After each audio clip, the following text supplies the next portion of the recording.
तो लोग भी कहते हैं कि अगर सब इतना आसान है तो इतनी मेहनत क्यों कर रहे हैं आप इतना ट्रैवल कर रहे हैं, दिन में 5, 4, 6 रैली, 4-5 रैली कार्यक्रम, कोई इस प्रदेश में तो कोई दूर दूसरे प्रदेश में, आप निरंतर लगे हुए हैं, हर कोई देख रहा है।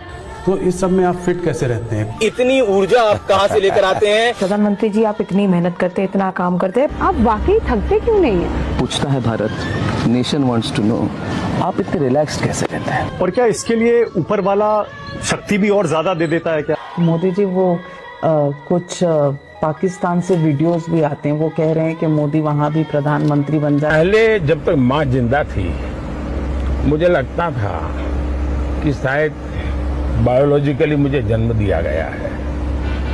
माँ के जाने के बाद मैं कन्विंस हो चुका कि परमात्मा ने मुझे भेजा है। ये ऊर्जा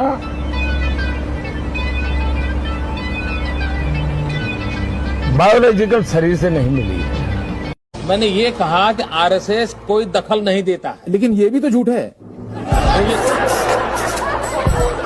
आपका हिंदुत्व का नारा था जिससे कि आपकी लोकसभा में 2 सीट सन 84 में आई थी, वहां से बढ़ के आप लोग बढ़ते बढ़ते 1998 में सरकार बनाने के मुकाम तक पहुंच गए। अब आपका हिंदुत्व का नारा भी फेल कर गया।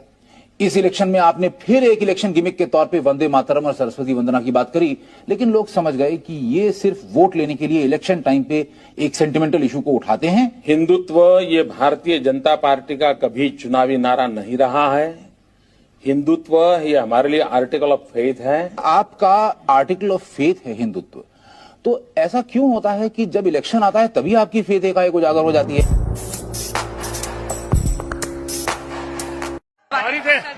बाहरी थे आप लोग, अंदर अलाउ नहीं था। अच्छा, ओह माय गॉड, नहीं अब मैं पूछूंगा ऐसा कैसे हुआ, लेकिन यहाँ तबीयत संभालिए आप लोग।